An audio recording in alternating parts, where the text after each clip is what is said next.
Congratulations, YouTube. You did it. You wore me down and you sucked me back in. I have too many subscribers here just to walk away entirely, especially with no alternative that truly stacks up and so many copycat channels uploading my shows for me anyway. But we can't forget that THC's account here is on thin ice. And so the YouTube version of the show has to be prefaced with this little PSA, only to say that episodes that contain the kinds of themes that have been regularly banned on YouTube will not appear here. And even with that precaution, there's already enough in the archive to get us removed, so remember that the higher side chats could be banned or put in timeout again at any time. And I won't be able to tell you guys about it.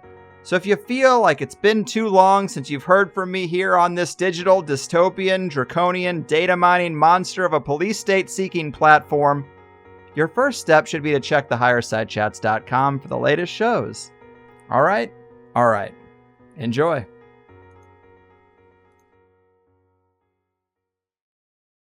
Brace yourself, because you're about to dive into another free first-hour episode of the Higher Side Chats, and we just want to let you know that whether you're looking for a companion through your paranoid insomnia, entertaining yourself through one of life's mundane activities, or trying to ward off the internal screams of all those sad, smothered souls around the office, THC is here. And you should know that every episode of the Higher Side Chats has an entire second hour for Plus members. Sign up at thehighersidechatsplus.com and you'll get years of Plus show archives, lifetime forum access, a special invite to Greg Carlwood's monthly joint sessions, MP3s of THC music, bonus episodes, tour videos, and 10% off t-shirts, grinders, and whatever else ends up in the Higher Side store. It's $8 a month that you won't miss, so become a Plus member and treat yourself in these troubled times.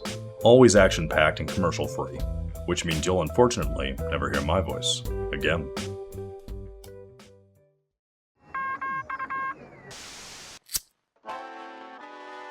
In the 1930s, President Franklin Delano Roosevelt addressed the nation through a series of radio broadcasts known as the Fireside Chats. His aim was to reassure the common man that our society would recover from its troubled times. Well, we're far from 1930, and I deal with a different kind of fire. For a new era of worldly frustration, we offer a fresh conversation. I'm Greg Carlwood, and these are the Higher Side Chats. Stand in the place where you live, dear people of the internet. From sunny San Diego, I'm Greg Carlwood, just trying to keep my sanity during the great American lockdown as the coronavirus chaos further encroaches on our lives for reasons that really aren't all that clear. In fact, it looks like every data manipulation trick in the book is being used to create a panic that is not only unjustified, but surely could have consequences much more severe than any potential new virus on the loose, even by the CDC's own metrics. Not to mention the sleight of hand we're seeing when it comes to lumping in anything that at least half matches the COVID-19 symptoms, even in the broadest of senses, the radically flawed testing, and the harsh treatment protocols that are being used on the weakest and most elderly of patients. And despite all that, the models are still being drastically reduced, and headline after headline is telling us infection rates are slowing, though the cultural crackdown certainly is not. It's enough to get the world so worked up, they're almost begging from their suburban bunkers for a magic vaccine that doesn't even exist. And these are things we surely don't need to tell today's returning guest Del Bigtree, as he's covered it all and more, as well as anyone could, on his show The Highwire, which not only does the best database deep dives into vaccines and the true causes for concern surrounding them, but has also been delivering the same high-level coverage on the ongoing coronavirus saga. If you missed his last appearance on THC, let me remind you that Del is a very accomplished medical investigative journalist who produced the daytime talk show The Doctors on CBS for 6 years, which actually won an Emmy during that time. Del then went on to produce one of the best vaccine documentaries on this island Earth, called Vaxxed, From Cover-Up to Catastrophe, and his nonprofit ICAN remains the gold standard for true vaccine advocacy and has won lawsuits against the National Institute of Health, the FDA, and most recently the CDC for their irresponsible and dishonest messaging regarding vaccines and autism. We are lucky to have him on our side, a bright mind for these troubled times, the coronavirus hype killer and justice-seeking, science-loving journalist for justice, Del Bigtree. Welcome back to the Higher Side. It's good to be here after that opening. I don't know what we have left to talk about, but that was awesome. I try, man. I try. Got to set them up, Right. Attention spans are short these days, but I am as thankful as ever to have you here. I very much think your work is the best bridge for my people to share with their friends and family who might not agree with their thoughts on big pharma or the concerns over vaccine safety. And this coronavirus coverage has been no different, just as solid as ever. And it seems that the story you get from taking a sober look at the science itself is a lot different than the story you get from cable news, which I think is a great place to start. If we were to maybe set this up for people who have been affected by the media-induced panic and scary images and numbers they've seen day after day, talk to us about how the data itself around COVID-19 is actually less scary than it's being made out to be. Well, I mean, I think if you, the simplest thing you can do, if people were going to say, where do I start? Just look at the overall death number in the world, which is, right around 100,000 deaths now around the world. Now, that means that essentially you have to understand here in America, we would call that a bad flu season. We have had seasons where we had 100,000 deaths and no one batted an eye. We average out in the range of, I think last year was like almost 60,000 deaths from the flu in the United States alone. So the global numbers are still within the range of what we would accept from a flu season in America. So I think you have to start right there and ask yourselves, while that's always been happening, we never shut down the United States of America before, and we certainly didn't shut down the world. These numbers are actually tiny. They're insignificant numbers. And that's not to say that people aren't suffering. And for those people that sit in this really tiny group of people that are having an extreme adverse reaction to this illness, my heart goes out to those families and those people. But as you sort of mentioned in your opening, we also have to question if we're not killing those people with the wrong approach towards treatment, which is, I think, the fastest growing story right now in the world. But you just start with the numbers. That's what you can understand. I think where we really have had a lot of trouble is in this idea we've been hearing for really months now. We don't know what the denominator is, right? We don't know how many people are infected, so we don't know what the death rate of this is. And I've been reporting on that for a good month and a half now. We went over 6 weeks ago. We started with China and looked at the numbers in China, the death rates in China, and then compared them to what was the assumed amount of infection. Remember, we can't test everybody, so we're never going to know how large a group are actually infected.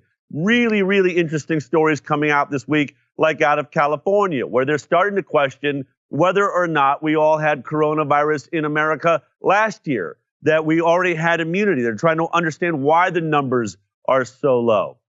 And then, so I think there's a lot of different things we're going to have to look at scientifically to see, were we told the true story from the beginning?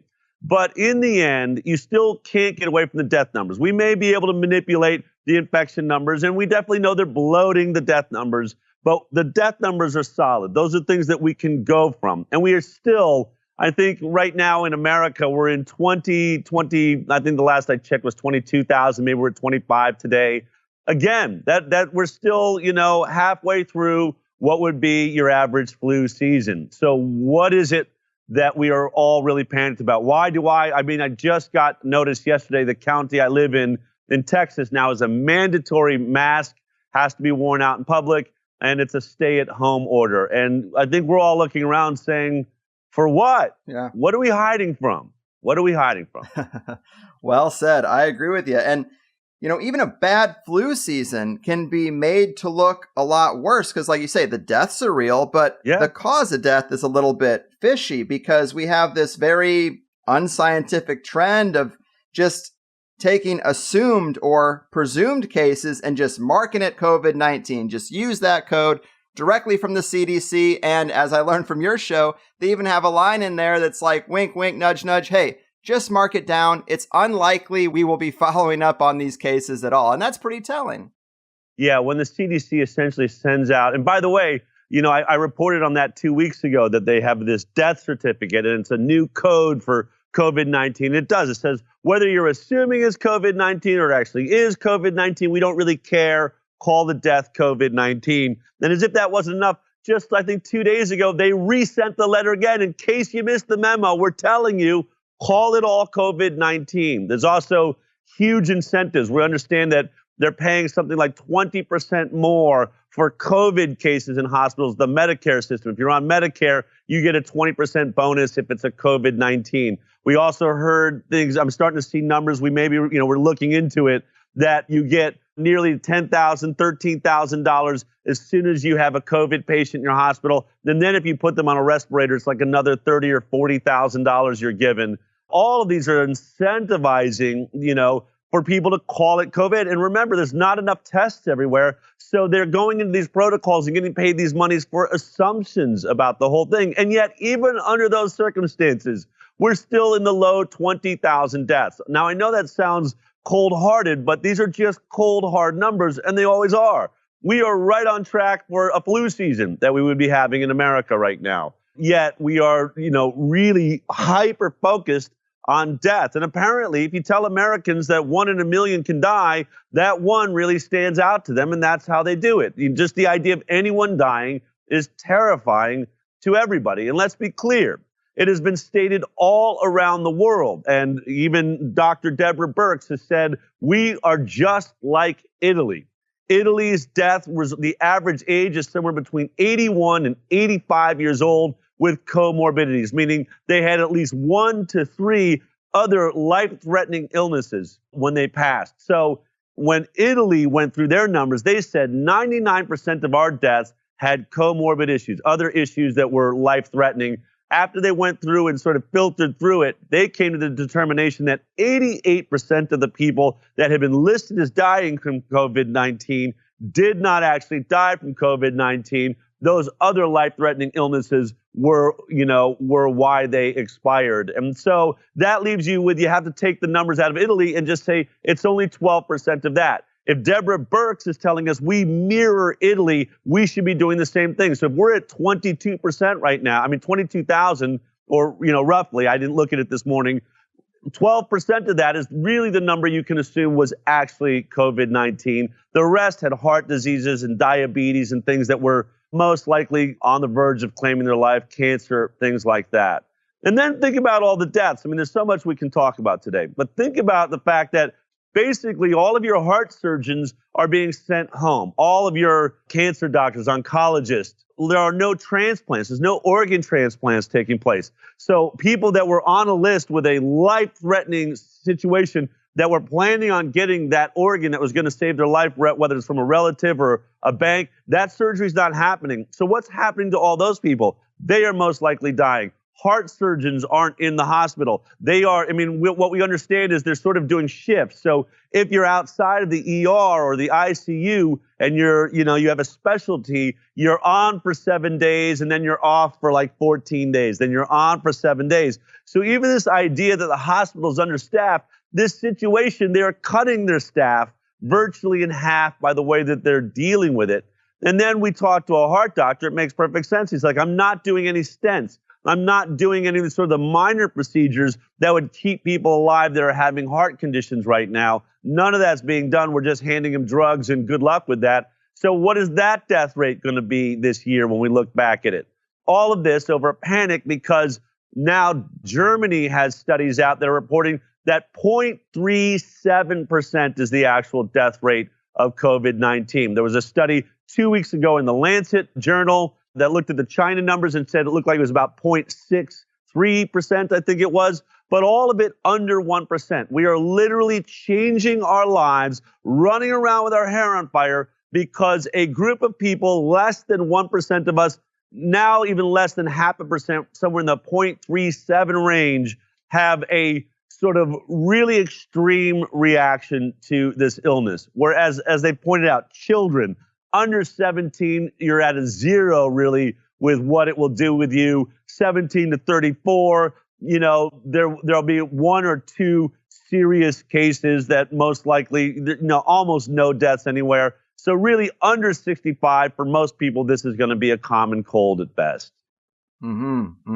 Great points. And yeah, the devil's in the details, and this is all important stuff.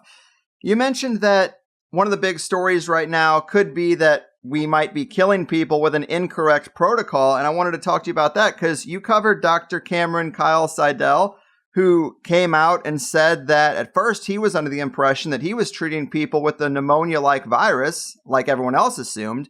But as he dealt with more and more patients, he found that these symptoms are a better match for high altitude sickness or the bends when people go scuba diving. And as you said, this is a big deal because if people are coming in completely coherent and then put into a medically induced coma so that they can be put on a ventilator, it's very possible some people are dying from that protocol who shouldn't be put into a coma or put on a ventilator at all. I think it's more than possible. I think it's now being stated by doctors around the world. Many doctors are now following Kyle Seidel into this entire discussion, saying we're having the same thing. They're saying that 80%, and this is sort of the going number, that at least 80% of people being put on ventilators for COVID-19 die. That's higher than usual. I mean, you have to remember, usually if you're being put on a ventilator, you are in critical care no matter what's going on. So, the death rate on ventilators tends to be around 50 to 60% for whatever reason you're on it, whether you're just in a brutal car accident or you're suffering from, your chemotherapy or whatever the case may be. But we're talking even higher than that. And I said, the video that Cameron put out was very powerful, but it may not have affected me the same way. I mean, you could ask yourself, well, I mean, this is just one guy, except that I'd gotten reports earlier in the week, just 2 weeks ago, I was talking to a doctor that wanted to remain anonymous, and he had said, everyone on a respirator dies. Everyone on a respirator is dying. And I thought that was an outrageous statement. I said, really, are you exaggerating? He said, no. I mean, out of all the hundreds that have come through, our hospital and the hospitals around me and all my friends, I only know of 2 people that ever got off the respirators. So that's or the ventilators. And so that's what really, when Cameron Kyle Seidel came forward, I was like, wow, this is exactly what I'm hearing. And now that he's been very outspoken, there are doctors all over. In fact, we're starting to see a protocol change. We saw it with Boris Johnson, who I think is the highest ranking human being on the planet so far that we've seen go into an ICU with COVID-19. They said they were putting him there so that they could get him on a ventilator if necessary, but instead they used oxygen, which seems obvious. I think the difference, I thought a ventilator was oxygen. In sort of my lack of understanding, I didn't really think about the fact that, right, you're putting someone in a coma and a ventilator is sort of rammed down your throat and a tube goes down into your lungs. Well, we weren't really, and this is my understanding of after interviewing a lot of different doctors about this, the reason they weren't using oxygen, and specifically pressurized oxygen, CPAPs, and these masks that push oxygen in is because it can aerosolize the virus. And so, all right, it's a decent concern. But now think about this. And the way Cameron Kyle Seidel described it is quite chilling. He said normally when we're ventilating people, they are, not conscious. I mean, they are struggling to stay alive. He said that just isn't what we're seeing here. He talks about a patient, this woman, very coherent, speaking very clearly to him, saying, I feel fine. I'm just having trouble, getting oxygen. Her lungs could move, which is why you get a ventilator. She wasn't having trouble with the muscles. She didn't, in her CAT scan, have any fluid in her lungs. She didn't seem to have pneumonia. So as he was describing, and the more we know about this, apparently it's the transfer of oxygen through your red blood cells that is really the problem. So they're seeing these coherent people, but with very low oxygen percentages in their blood. My understanding is once you drop below 90%, that's when hospitals start to get worried. And we're hearing reports of people that are less than 70% oxygen in their blood or 50%, yet still talking and coherent.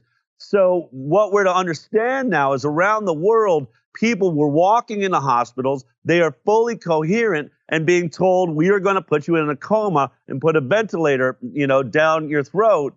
And now our understanding is at least 80% of those people never came back to us. And the question, and now as we're looking at the disease, there's several studies under review right now that are describing this to be more like a blood illness than a respiratory illness, which is Really fascinating. It also leads to why perhaps chloroquine and zinc and zithromycin are successful treatments, because they're actually treating, this COVID-19, which appears to be trying to lock on to your blood and block the oxygen, which is a lot how malaria apparently works. Is malaria goes after your red blood cells and hemoglobin and affects your oxygen rates in your blood.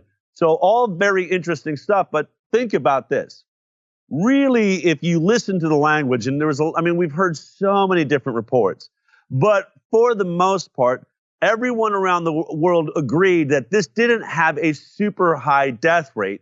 It just had a very extreme scenario where those who are having complications were going to need ventilators. And it was going to tax the amount of ventilators we had in hospitals. So there was a concern that the rooms and the beds where ventilators were in the ICUs, that we would be overrun, which is why we started lockdowns all around the world. The idea was to try and slow down the virus, which, yes, for 95 to 99% of us is a non-event. That 1%, it was such a critical event that they didn't want to have more deaths because we didn't have enough ventilators, right? That was the argument in New York. That is the argument in Seattle and around the world and in Italy, where they really did seem to be overrun. Remember, that hasn't happened in America. We haven't had a single hospital that ran out of beds, ventilators, or anything.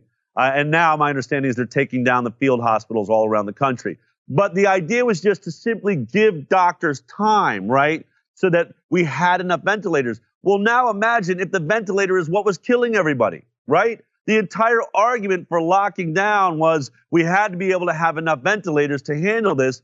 Well, now it appears that treatment was the wrong treatment, and we were actually potentially killing people all around the world with ventilators. There's basically a mandate, even on the CDC website now, everyone's being told lead out with oxygen and start with oxygen and see where you get. It worked for Boris Johnson. He walked out a day later. I don't know what other drugs and things they may have tried with him.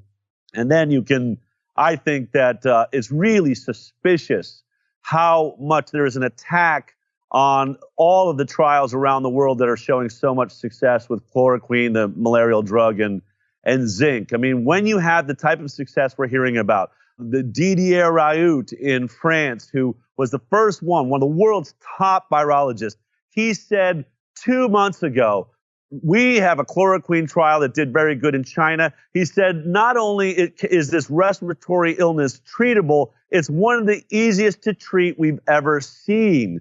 And yet there's been this pushback to not use these protocols with chloroquine. There's also been very successful intravenous vitamin C trials. I don't want to leave those out, but for a lot of people, they hear a vitamin and they just tune out. So if you need a drug, there's a drug out there. There's now been, I think Didier Raoult just did a study with, I think it's 1,028 people and had, I think, about a 98% success rate. There's a doctor in New York who's treated over 800 patients successfully. We're hearing it all around the world. And yet, our public officials, Anthony Fauci and Deborah Birx, are saying we can't get back to normal until we have a vaccine. It just shows you, that right there outs the fact that that's an agenda. That's an agenda. No one in their right mind under these circumstances, as you so clearly put in your opening, would be wishing for a product that doesn't exist and saying we won't have our lives back until what I call the vaccine unicorn arrives.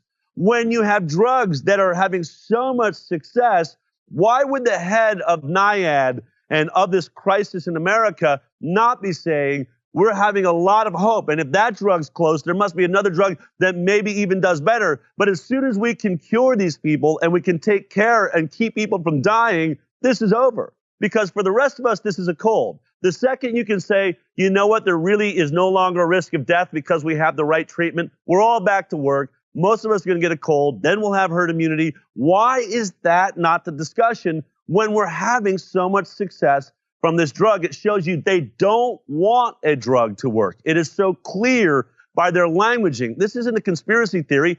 Dr. Anthony Fauci does not want any drug to work. That is why he is saying, I'm not letting your life go back to normal until we get to the unicorn vaccine. So true. And it should be probably pretty obvious to this audience, but much I like hope Bill so. Gates, Fauci, Yeah. yes, Fauci has a financial incentive, some might say a conflict of interest, in convincing the public that only a vaccine can save us now, because the two guys could make hundreds of billions of dollars potentially, and the vaccine makes no sense at all when you take into account chloroquine, because we got 75 years of safe use versus 0 with a vaccine. And when you compare them and contrast them, it makes no logical sense that you would wait for something that doesn't exist when we have something that does. And remember how cautious Tony Fauci was about that. We got to get into trials on chloroquine. We got to make sure it's safe, right? Even though we've used it for malaria and all sorts of other, off-label uses, as you said, for 70 years. Yet on the other hand, we are skipping animal trials for the vaccines. And my understanding is there's now 70 vaccines that are going to be going into trials to attempt to handle the coronavirus. And we're skipping animal trials. We can get into it in a minute, how dangerous that is. This is not just your average vaccine. I just want to say to people, we think, well, we have chickenpox vaccine, rotavirus and measles, yada, yada, all the ones we give our kids. This is just another one of those. Folks, it is not another one of those. They have been attempting to make a coronavirus vaccine for decades. They are also using a brand new approach to vaccination. In this case, an mRNA, using an mRNA, which is, or a DNA vaccine. These are spelunking into places in the immune system they have never been before. In the case of mRNA vaccines, again, we've been attempting this since the 1990s, and still not one has made it onto the market because we are messing with your natural, really, if you think of your body as a computer, we are sending in a false message to try and make it work. Very, very dangerous stuff. And in the animal models, that took place in all those trials I told you where they were trying to make a coronavirus vaccine. Especially remember when we had SARS coronavirus, there was a real push to try and protect in case SARS came back. And so guys like Dr. Peter Hotez has been a very outspoken proponent of vaccines. He was working on a coronavirus vaccine. Multiple drug companies were. And in almost every case in the animal trials, the vaccine looked like it was safe. In the different versions, they would give it to the animals. They seemed to be healthy. Their bodies were creating antibodies. Look, the vaccine's going to be great. People were jumping up and down, in their laboratories. But then came the challenge test where they actually put the animals in contact with the coronavirus, and something happened none of them could explain. They're now calling it antibody immune enhancement. Sounds really nice and friendly, but it can kill you. What happens is, for some reason, when these animals that had antibodies because the vaccine came in contact with the actual coronavirus, their bodies overreacted, got overstimulated, their immune systems, so that they ended up having hemorrhaged organs and cytokine storms and led to death. They discussed how this had happened in a trial on children for the RSV vaccine, which they bailed out on. That was the last time they had this problem. But it was so endemic through all of the different trials that they put out warnings saying we should be very careful about moving into human trials for a coronavirus vaccine, because what people don't understand, they really don't know how a vaccine works. They will admit this to you. I could show you video upon video of top people in vaccinologists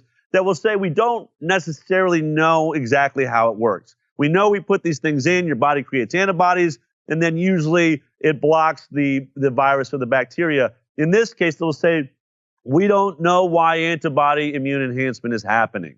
They don't know what's happening inside of the body.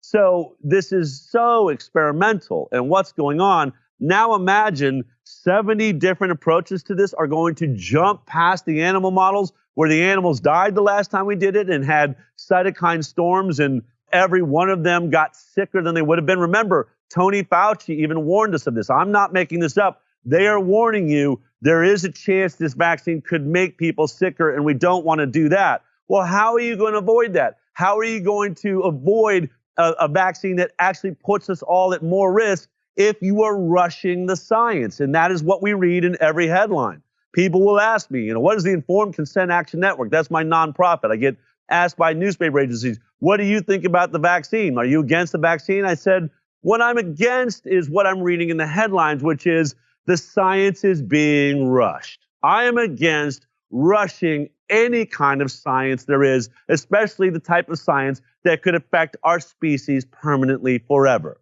This is not a time to rush, especially when, as we just pointed out, you have chloroquine that seems to have a 98% success rate in recovering people. So that's just a little bit on I think, what will prove to be the most dangerous vaccine of all times. And by the way, for those of us that have always had an issue with the testing of vaccines, I mean, that's been my number one discussion since I made Vax and the focus of the work of the Informed Consent Action Network. We have proved that not a single childhood vaccine was ever tested against an inert placebo to establish safety. It was put on the market without using the gold standard of safety testing, which is a placebo study. If you look at these trials right now, they're falling right in that line. Not one of these trials is going to have a placebo group getting a saline injection while everyone else gets injected with the vaccine, so that you would have a real comparator, a real comparison group that is establishing, safety. You need a safety control. We don't have any of those in these trials, which are supposed to last a couple of months. And then imagine this. Most of the issues with vaccines that are written right on the inserts themselves pertain to autoimmune diseases, demyelinating conditions, multiple sclerosis, and rheumatoid arthritis, and Crohn's disease, and all of these things that take years to appear.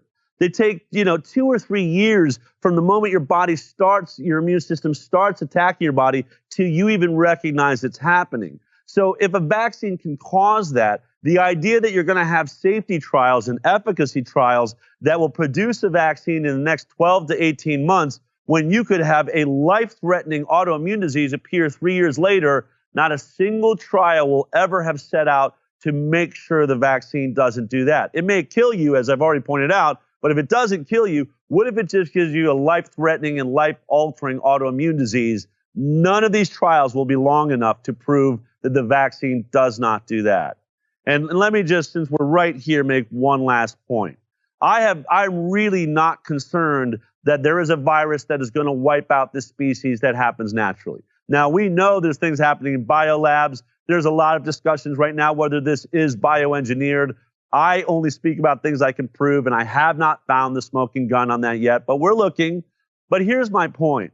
This species, we have been here since the dawn of man. We have been dealing with viruses and bacteria and seasons of these bacteria and viruses every single year, and we have never seen anything wipe out our species. I don't believe anything natural ever will wipe out our species. But you know what could wipe out our species? Rushed science that makes a critical mistake. Just think about this. This is really not even a theory. In fact, it's the one thing we know this vaccine can do right now, which is have a deleterious effect once you come in contact with the virus. Imagine if Bill Gates gets his way. He rushes a vaccine onto the market. That vaccine will make about $370 billion in 1 year if you give it to 7.5 billion people, as they hope they can. We all get a microchip or some version of tracking us to make sure we got our vaccine. We can't get on a plane, can't get our driver's license. What happens if we all get that vaccine? The quick, short trials look like it was safe, but then lo and behold, there's a mutation in the coronavirus, which, by the way, they're saying there's somewhere between 3 of them and 50 right now. There's a mutation that all of a sudden, when we come in contact with it, that problem comes back, that immune enhancement problem, and all of a sudden, everybody starts dying. You can't get the vaccine out of you. You always knew this was a problem. You thought you got around the problem, but now what was going to be a common cold for the world, and maybe just as bad as the COVID-19, it kills 0.37%. What happens if it starts killing 90% of us because the vaccine is making us overreact to it? You see, I think a mistake by science is far more capable of eradicating this species from the planet than nature has proved to us it never will. Nature wants us to stay alive. We are part of an ecological system. Our bodies have an immune system designed to handle every virus and bacteria we have ever come in contact with before. Why would it be any different? It's people like Bill Gates and people that really want to use the human species as a guinea pig and perhaps try to control how our bodies work, that's the most dangerous future I can imagine. Oh, man. Yes. Cheers to that. And along these same lines, I've heard you make the point that it seems like a lot of the vaccine advocates are maybe pumping the brakes in this situation because the scrutiny over this vaccine and the trials might blow up the whole vaccine narrative. And I think that's a great point that people should be thinking about. And on the subject of vaccines possibly making us sicker, this is like the most mind-blowing stuff to me because it becomes more and more clear that we should side with nature over big pharma because they really haven't unlocked the complexities of our holistic system. And the last time you were here, we talked about some data that really stuck with me that suggests that when we get the measles naturally, we recover and actually develop a wide range of added immunities, including some cancers, it looks like.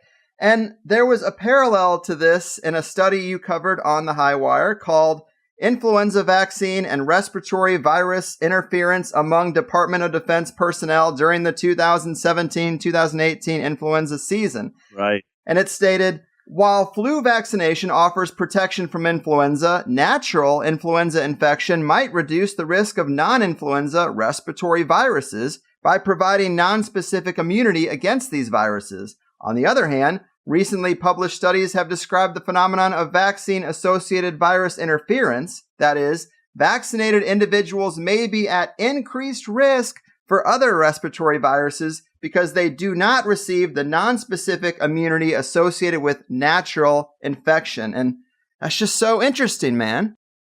Yeah, and that's an American study of our own military. It's not coming from, some third world country that's right in this country. And what they said is it appeared to be, I believe it was about a 36% increased risk of developing and having complications with coronavirus if you had had the flu shot. Whereas if you had just not gotten the flu shot, had natural immunity, then you were in much better condition. And it makes sense, right? I mean, when we see this flu shot every year, the flu shot's a total failure. They admit that it's a failure. It's why you hear this discussion about the universal flu shot. We've got to figure out a flu shot that works for multiple years instead of making you have to get it every year where they say, whoops, sorry, we picked the wrong strains again, doggone it, but it'll be 10% effective, so you should still get it. I mean, imagine if that's how effective the coronavirus vaccine is, right? Forget about all the chances that it could kill you or cause autoimmune diseases. What if it just simply is only as effective as a flu shot at 10%? Do you think that they are going to let us all go to work and not lock us down because they have a vaccine that stops 10% of the problem? No way. No way. And by the way, all of the people, the elderly and those that sit in the risk category, those are the types that usually don't react well to vaccines anyway. And so you're going to have this situation where even though Dr. Fauci and Bill Gates, said our lives will go back to normal once we have that vaccine, what happens if the vaccine sucks? Then all of a sudden it's like, well, sorry, we missed it this year. Everybody back in your houses, masks on, lock it down. Let's destroy the economy again. We'll just be recovering from our 20 or 30% unemployment rate. If we're lucky, it stays that low. Now let's just add to that. You see, it's like having third graders run our lives right now. There's no foresight to any of this thinking, none whatsoever. I've never seen scientists tell us and world leaders say, here is our plan. We are going to find a unicorn. And once we find that unicorn, we will all be saved. That's what is going on right now. My dad used to term, I believe it's a hunting term, to say a bird in the hand is better than two in the bush.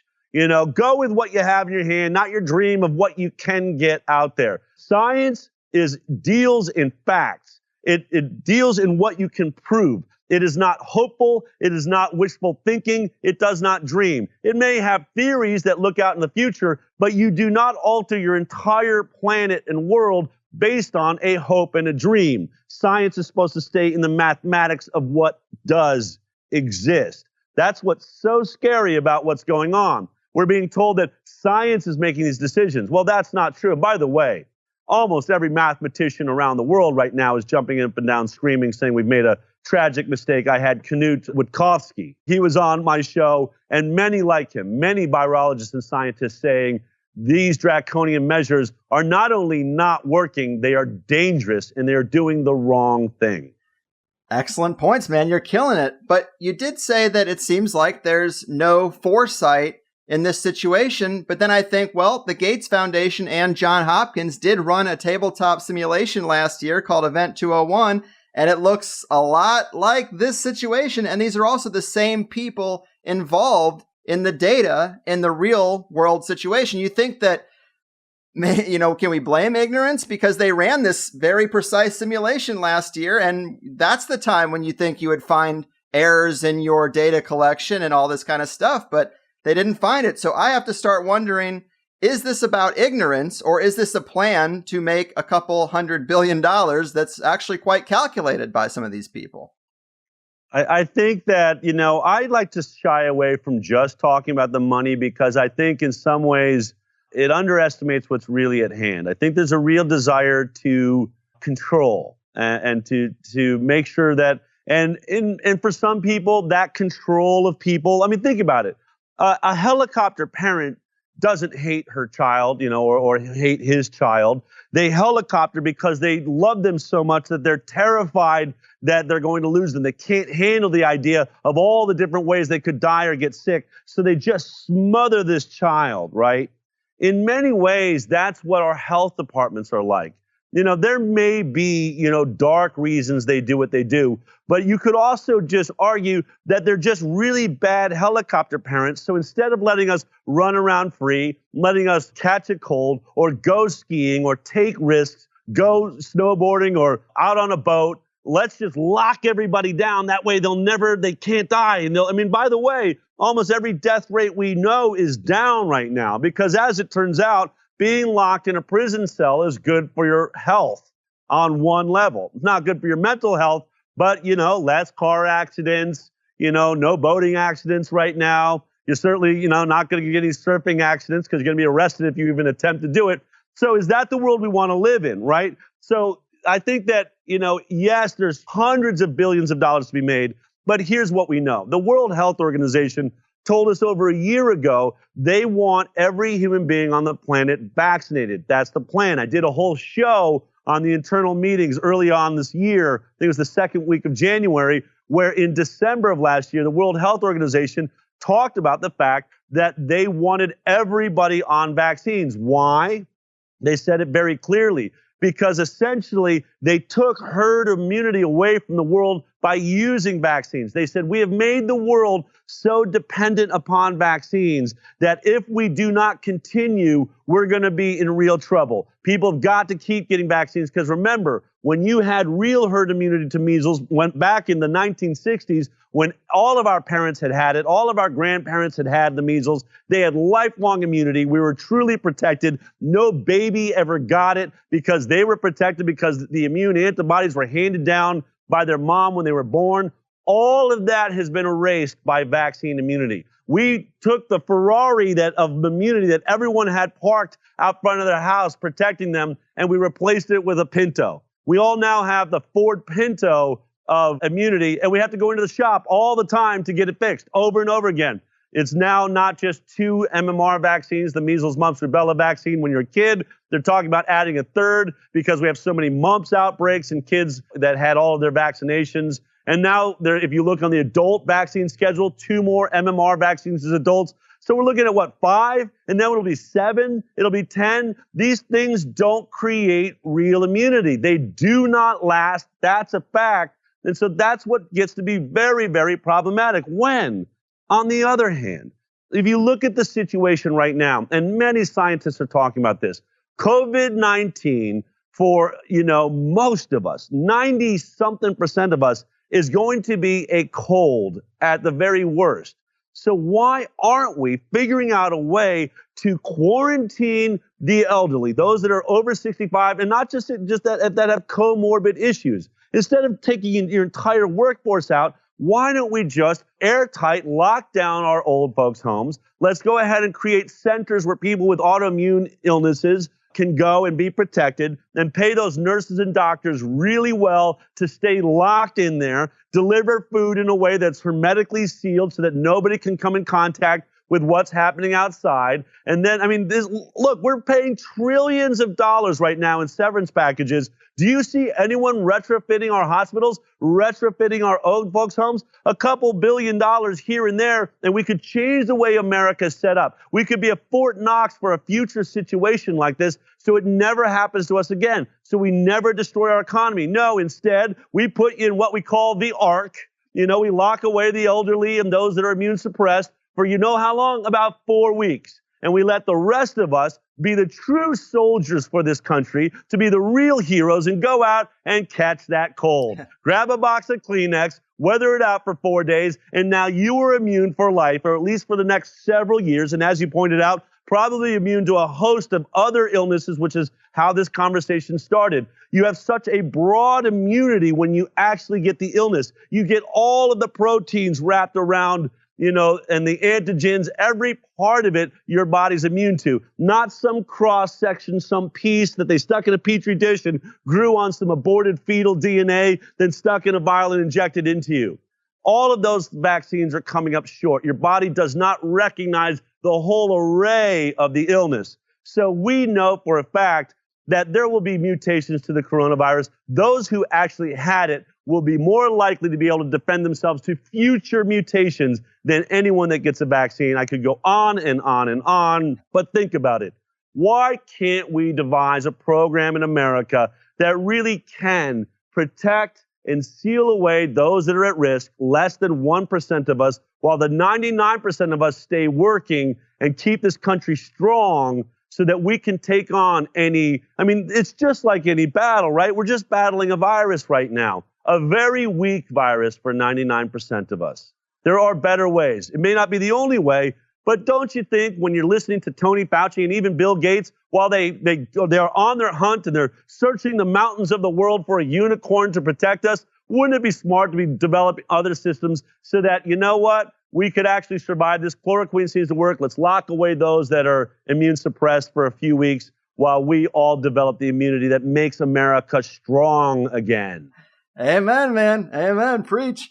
And you had a really poetic point on your show right along these lines where you said, hey, just get something to heal the sick people and leave the healthy people alone. And I think that's just such a great way to phrase it, because it mentally gets your wheels turning. Yeah, what the hell? They're trying to create a product that they are only going to use on healthy people, and there isn't something for the people that are sick, which are the people that need something. But I also agree when you say that it's about more than just the money. And of course, I have my own thoughts on the nefarious intentions of these people. But strategically, it's probably a poor strategy to put that in the conversation when you're trying to convince your conventional friends and family, and you don't even need to go to those speculative levels, because if people want to put their trust in Fauci and the CDC, you can. It just depends on what you look at, because there's actually a pretty big discrepancy between what Fauci is saying on the news versus what he's written in medical journals lately. And that's probably pretty telling, isn't it?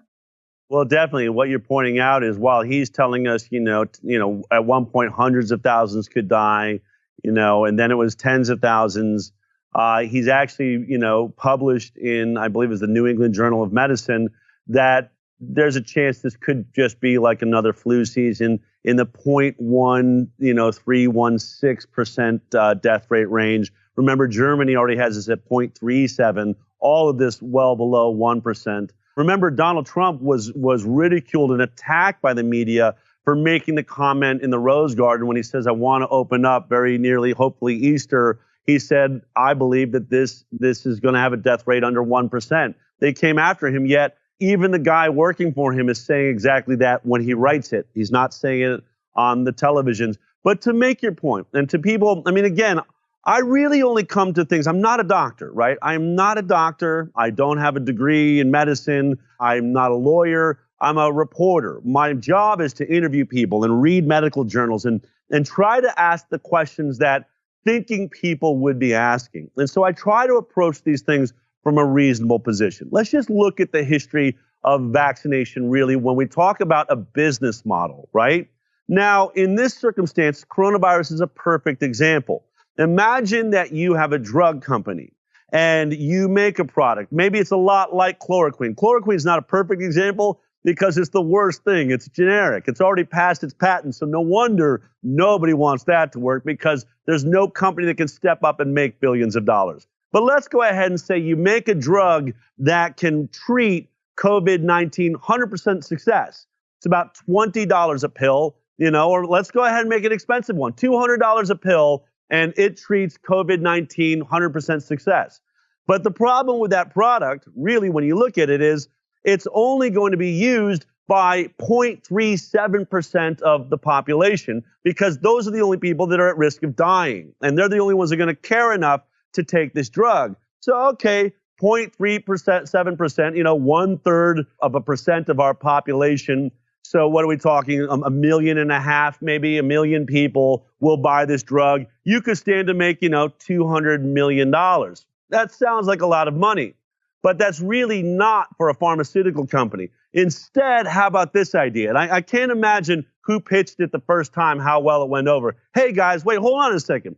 I know we've got this cure that could take care of 0.37% of people that are actually dying from this illness, but what about this? What if we say there is no product that can protect those that are actually sick?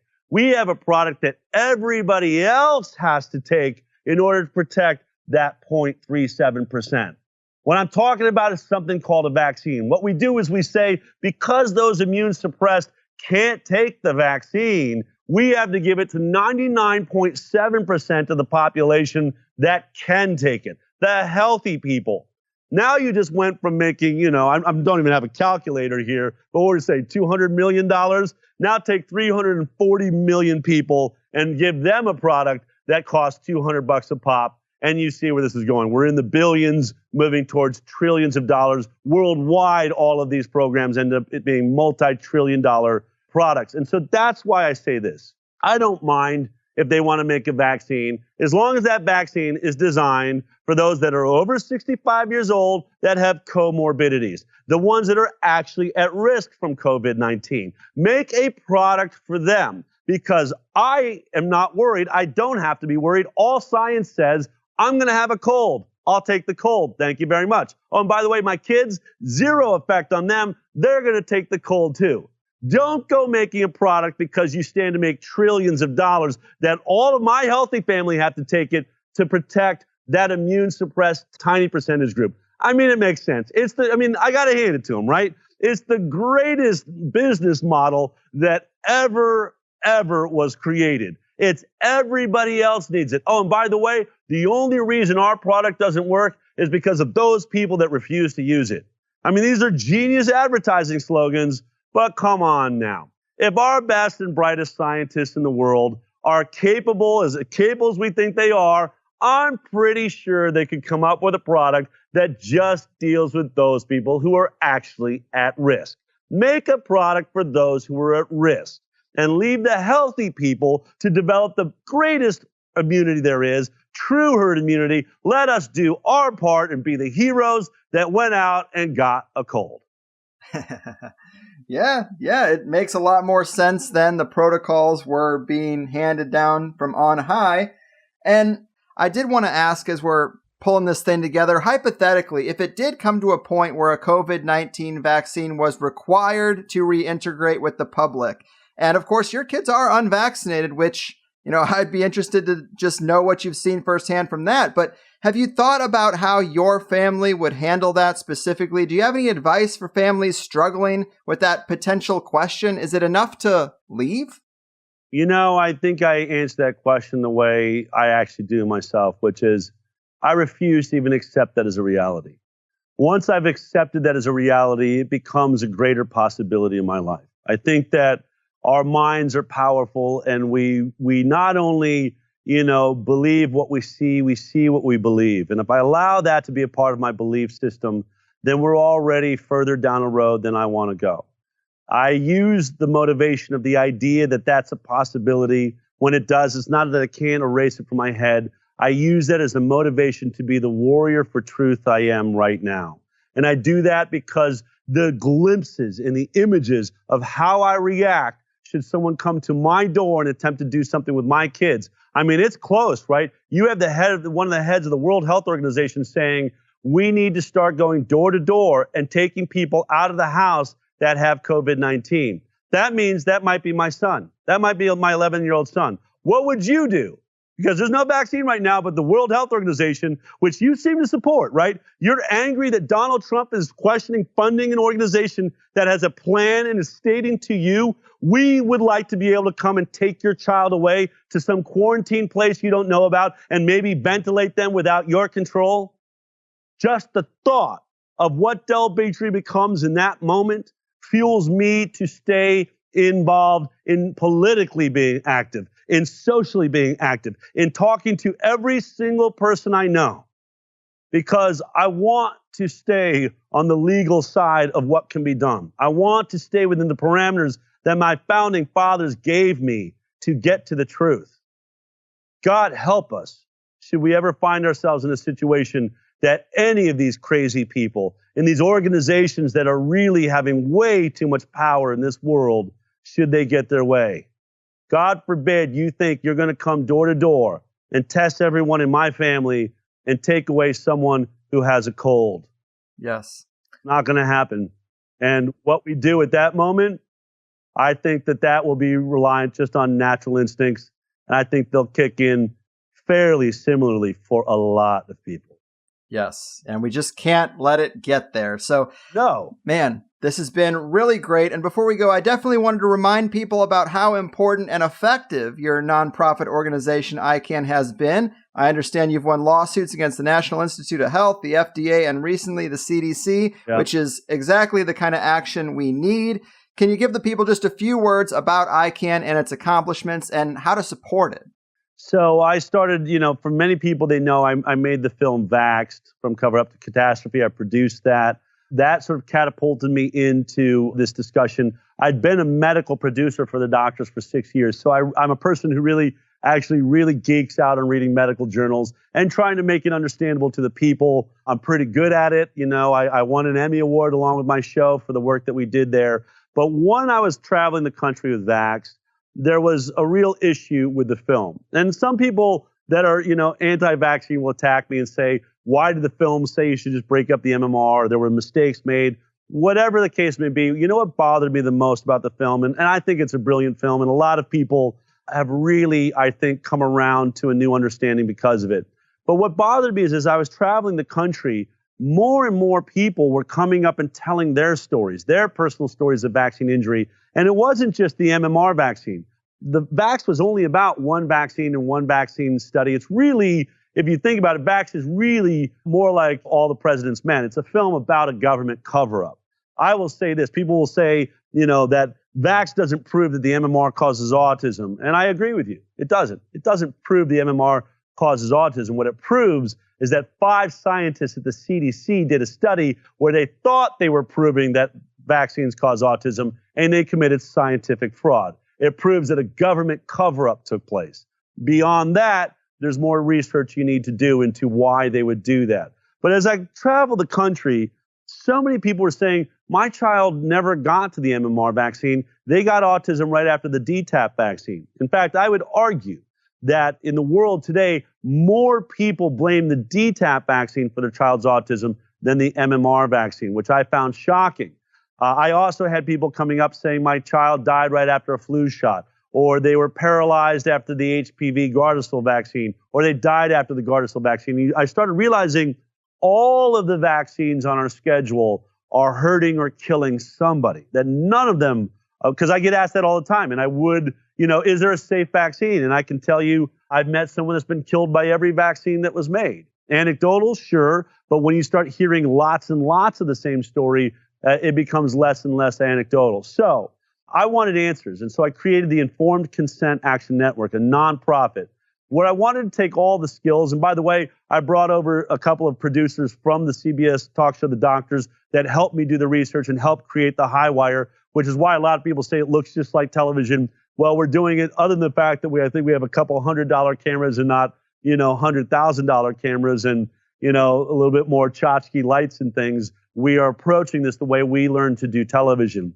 But I wanted to investigate the safety of all vaccines. And so what I would say is this, that I think as a reporter and a journalist, unlike you cover a lot of different subjects. It's brilliant. And that's what great reporters do. I've been really hyper-focused on one subject, very focused. In fact, the body of our research has been on not just vaccines, but one word about vaccines, safety. We hear that vaccines are safe and effective. ICAN has been focused on how do they say they're safe. And that's where we've won the lawsuits, in proving that these are lies that say that they're safe. As I said earlier, ICAN really officially proved that not a single childhood vaccine ever used the scientific method, the gold standard, which is a double-blind placebo study to establish safety before it was licensed to the public. So we proved that.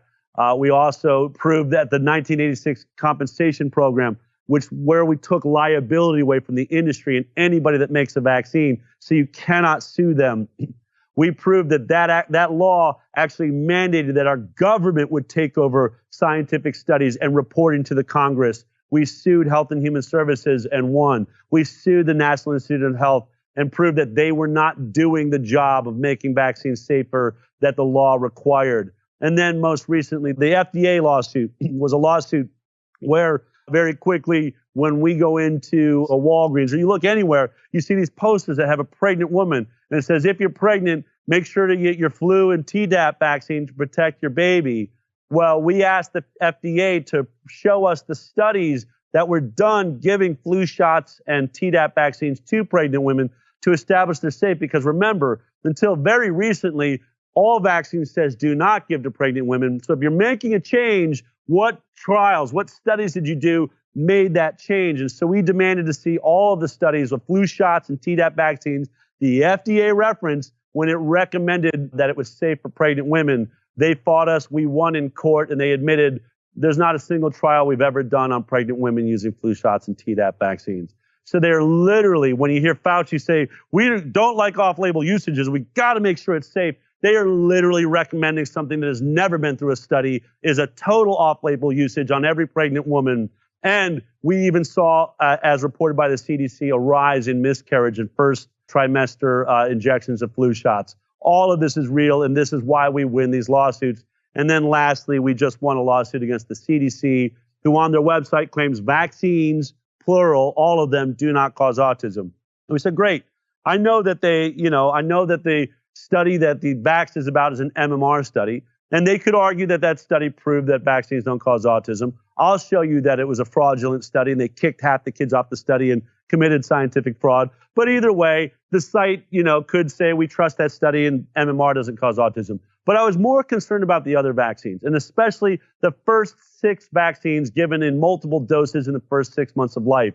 So if I can remember now, it's hepatitis B, Hib, Prevnar 13, polio vaccine, and the DTaP vaccine, the one I told you most parents say caused their child's autism. And so we said to the CDC, if you're saying vaccines, all of them don't cause autism, can you show us the studies and trials you relied upon to determine that the first 6 vaccines given in the first 6 months of life do not cause autism? Because remember now, as they say we're diagnosing better, they actually say they can diagnose autism at 6 months. So if vaccines can be implicated in any way, and I'm saying, ask the question, in any way, it would be those first 6 vaccines that would really be problematic. So what trials and studies did you use to determine that they're not causing autism?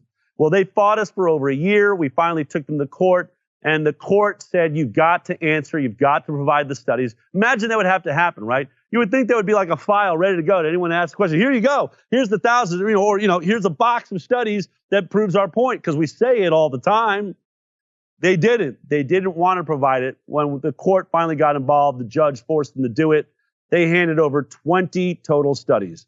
These 20 studies, they say, is what we relied upon to say that those vaccines don't cause autism. Well, those studies, about 5 of them were MMR studies. I wasn't asking about the MMR vaccine. I was asking about the other 6 given earlier in the first 6 months of life. Then another 5 or 6 were thimerosal studies, a mercury-containing ingredient that is not in any of the vaccines we asked about. So throw those out. Another 10 or so were of MMR and thimerosal combined studies, neither of which were a part of the vaccines that were in question. In the end, and you should really watch my show to get into the details. Those 20 studies did not have any way of saying or even referencing the fact that the vaccines we asked about, the first 6, don't cause autism. And so therefore, we are asking the CDC to take that line off of your website. It's a lie. You cannot say that all vaccines don't cause autism if you don't have studies to prove that the ones given in that first 6 months of life don't. They all have to have been proven to not cause autism, and that's not the case, especially DTaP, which more parents claim. And you know what? One of the things they provided to us was not actually a study, it was a review of all the studies in the world done by the Institute of Medicine, which is our Nobel laureates and those that are our highest ranking scientists. And in that review, they said, we can neither confirm nor deny that the DTaP vaccine causes autism because no studies have ever been done investigating that question. So the number one vaccine accused by parents of causing autism in the world has never been studied whether it causes autism or not. And for those that are asking, I would put it simply because there'll be people saying, well, the MMR study proves that DTaP doesn't cause autism. I literally hear that, right? And I would say this, okay, would you accept that if I told you that we asked the CDC to give us every study that shows that they relied upon to say that OxyContin is safe and non-habit forming? And when they finally did, they fought us, and they came back and they said, okay, under a court order, here they are. And they gave us 5 studies on aspirin not being safe and non-habit forming, 5 studies on Tylenol, safe and non-habit forming, 5 studies on Advil, safe and non-habit forming. There you go. Hold on a second. I asked about OxyContin. I asked about that drug with heroin essentially in it. That one. Well, we relied on these other studies to determine that that one was safe. That's how the science is being done. And that's why we are now taking those lawsuit wins we've had, and we're now moving into civil court cases in New York and in California. We are finding our way into being able to sue in a space that was totally indemnified. We are working out ways to do that, and that's what the Informed Consent Action Network is doing, on top of funding all of the research we've been doing for the Highwire and the reporting we've been doing. I highly recommend people go and watch the last 4 episodes or so of the Highwire. It is packed with science. It is packed with links that you get to go and look at and come to your own conclusions. And if you want to help fund this work, which costs us millions of dollars every year, all the lawsuits and all the scientists that we fund and work with around the world, we could really use your help. Go to ICANDecide.org. That's our nonprofit's website, and hit the donate button. I'm pretty sure we have a donate button on the Highwire too, so you can also go to thehighwire.com to watch the episodes of the Highwire. We do not sell any products, even though I believe in vitamins. They don't sell vitamins. I don't want anyone telling us what we can report or whether they think they're happy with how we're discussing these issues. We want to be totally free, to have total free speech and deliver free news. Everything as we find it, and that's what we're doing. We're going to continue to do. Yes, man. So important. Thank you for breaking that down, and kudos on the win. Of course, people hearing us now should watch The Highwire. I would be really lost without it. It's available at thehighwire.com and on your YouTube channel, which I hope you're backing up regularly at this point. We are. Del, you are the man. You crushed it today. An inspiration to us all. Thanks so much for taking the time, and keep fighting the good fight. Thank you. You keep up the good fight too. Thanks for keeping it real and honest. We'll see you next time.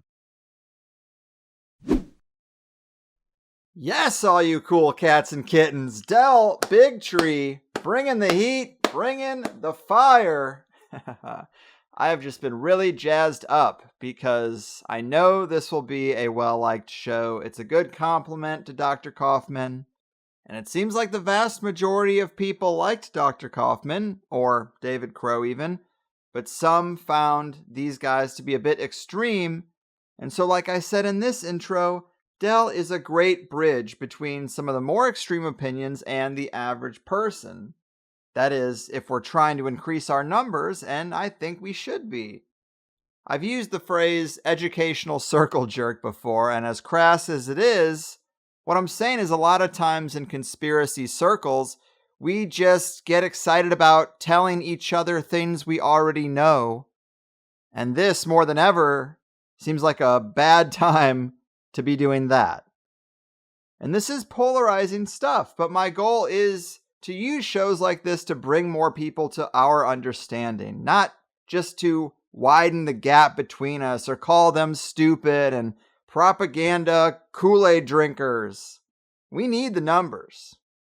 And with a show like today, you don't need to rethink an entire paradigm to basically come to the same conclusions about this whole COVID-19 thing. And I don't know which thought process is more correct. I just know strategically, this is an easier pill to swallow for most of the friends and family that we might want to explain our perspective to. Strategy clearly matters. We're going up against one hell of an aggressive narrative. And again, I still, even this week, can't tell if it's breaking down or getting worse. I'm seeing masks everywhere. I've been denied entry for not having a mask in one instance. But we do have the president talking about his 3-phase plan, even though it feels a little weak. We do have more protests happening now. Some of what they're calling San Diego's pocket parks are opening, but still, no to the beach and no on the popular mountain trails. And thankfully, some of my inner circle is also losing their patience, and we even had a couple quarantine breakers, which was a beautiful thing for me to see. Solitary confinement is like the worst thing we do to people, so we can only take so much of it because quality of life matters. The goal to me isn't just to breathe as many breaths as possible. I want to enjoy the ride. And I think you take a bigger risk to drive on the highway to get here than you would if we had a 6-man barbecue. You know what I'm saying? Life's full of risks. This is not new. But on the subject of getting together, we kind of glossed over herd immunity today. Even though Dell mentioned it several times, I didn't think we needed to really get down to herd immunity 101. But we do often hear about herd immunity in the context of vaccines, which is where I think a lot of people's alarm bells start to go off. And of course, that is a big pharma sleight of hand twist on what is really a very natural phenomenon. Don't throw that baby out with the bathwater, as they say. There is reason to think that we can wear out the virus, so to speak, by having it spread through our healthiest and most robust people. There's a real argument for that. And again, there are many layers and perspectives you can take on all this. Are they even looking at a true virus that's making people sick in these tests? Is it just an exosome? Are we still dealing with that mindset that there are no good viruses, the same way doctors used to be taught there is no good bacteria? And then, of course, we learned that that's not true. And we have a very robust and populated gut biome full of bacteria, and we might even have a virome, which is like all these viruses. People talk about trading viruses by the hundreds when you shake hands with someone, and we were all fine up until a few short months ago. I wanted to say weeks, but no, we got to say months now. Still hard to believe. But as I was trying to say, there's just many ways to look at this, many layers and perspectives, but all roads lead to this is grossly overhyped. The details in the data tell a completely different story. The testing, treatment, and trading of other illnesses all take giant chunks out of those big scary numbers we see on TV. And a vaccine poisoned surveillance state is the end goal that we want to avoid here. But it was a perfect time to have Dell back. I really loved it. He's a great dance partner for this sort of thing. We had a real good flow going there. And we did talk about some stuff that really shocked me. The ventilator thing is really sad and quite dark. I've definitely seen a few more stories about it since we recorded this, as Dell predicted. And I really wanted to make sure that was in the first hour. Dell can speak at length, but I knew we had to get that question in quickly. A lot of people need to hear that. And I would say people should hear everything in the interview, but I'm biased. I do consider putting these full shows out for free because these topics are so important right now. But I'm not asking for a lot. And if I'm going to just put out the best and most valuable shows I record for free, then what? I'm incentivized to do less important shows? It just doesn't make sense. And you do think this is a lot better than the Big Pharma-sponsored legacy cable news media coverage, don't you? This is what I've done for years. It's not really new, and I think all my shows are important in some regard. Why do them if not? But I did give out a coupon code for a free week so that people could get in and access these particular shows, and I guess I can keep that going. So use the coupon code CORONA when you're signing up, and you can get a free week of THC+. All caps, CORONA. Sign up at thehighersidechats.com. And I do hope that you stay a month or two just to show me a little love. You don't have to be a member forever, but maybe some of you can meet me halfway. All I can do is ask, so here's to hoping. Because all day people do tell me, I love your show, and I would sign up, but I'm broke. As they're paying $60 for Animal Crossing or the Final Fantasy VII remake. But hey, to each their own. Again, I'm just trying to create some options for you. So use that coupon code CORONA if you want to hear the second hour. A lot of people used it the last time I mentioned, which has made me and my wife breathe a little bit easier. But then we realized it actually doesn't help us to live any easier unless some of those people stick around. So fingers crossed. And of course, the second hour today is just as savory as the first, as we always try to do. But today we got into Dell's thoughts on Trump's behavior through all of this, the possibility of that 5G and EMF connection to mass sickness, the concerning behavior from the tech industry and internet censorship in the COVID-19 story, the Easter protests, and the prospect of a growing protest movement over all of this. I think we're seeing that more every day. And we talked about some of the best defense strategies and what Dell is concerned about when it comes to the geopolitics of everything and what the next century is going to look like when we already thought China would be at the top, and now they're getting a head start. All stuff worth considering. So sign up for Plus, get the second half of this interview and all the interviews I do. I know people are searching for good, nerve-calming answers in the wake of all this, and I'm trying, guys. I'm trying. I've said before, I'm not always the fastest to give you a conspiracy breakdown of this or that. But I like to think we can get deeper and more accurate information by taking a breath and finding the right people in the right time. I've said before, I'm not really a researcher, but I think I'm good at finding those right people, so I obviously need time to digest what's out there before we just throw stuff out and maybe waste a show on bad information. But now I think you can combine David Crow, Dr. Kaufman, the show we did with Chris and Gordon, the bubble tea video chat that I did with Gordon, and now this Dell Bigtree interview, and you've got a pretty damn good range of sense-making alternatives. I have some upcoming guests that will probably focus more on the social side of things and less on the medical side, and I think that's needed because that is the part that's going to stick with us for a long time, potentially. So there's going to be plenty of room to talk about it. And I still want to get into other subjects too, right? I can't forget that there's a big wide world out there, and this too shall pass.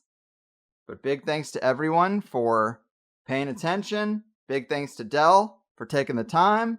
Watch the Highwire. Put it in your rotation. He's got an amazing team of people over there, and they make a very high-quality show. How the most enthusiastic vaccine advocate could sit down and watch a few episodes of Highwire and not be convinced boggles my mind. So let it be the resource that it is for you. But I guess that's it for me. We do have a joint session tonight, April 22nd, Wednesday, 7 p.m. Pacific. I look forward to hearing how you guys are dealing with the chaos and how this is affecting your neck of the woods. Should be a solid little powwow. Join with the link right on the front page of the highersidechats.com. Hopefully I'll see you then. Do take care of you and yours, and I'll catch you next time. Your move, propaganda pushers, medical data manipulators, and agents of this coronavirus chaos. Your fucking move. I won't take it, no I refuse. If it's alright, I'll keep my refuge. I've been scheming of bigger things and have to leave my old life behind. Gotta transfer to the inner earth. I built a box, built a hole, got a neat elevator. Going under, and now you'll find me in the bunker.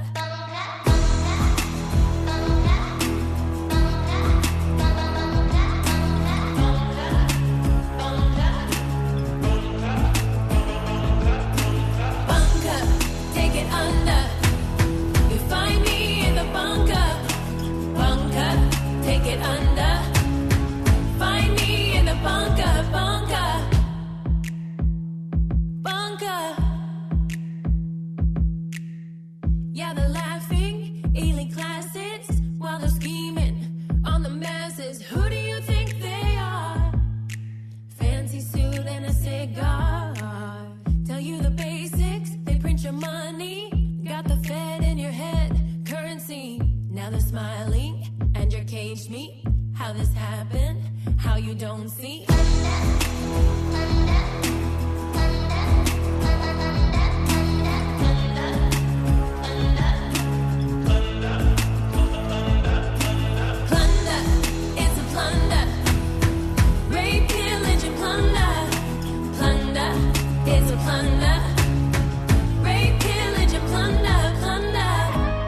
Plans are simple.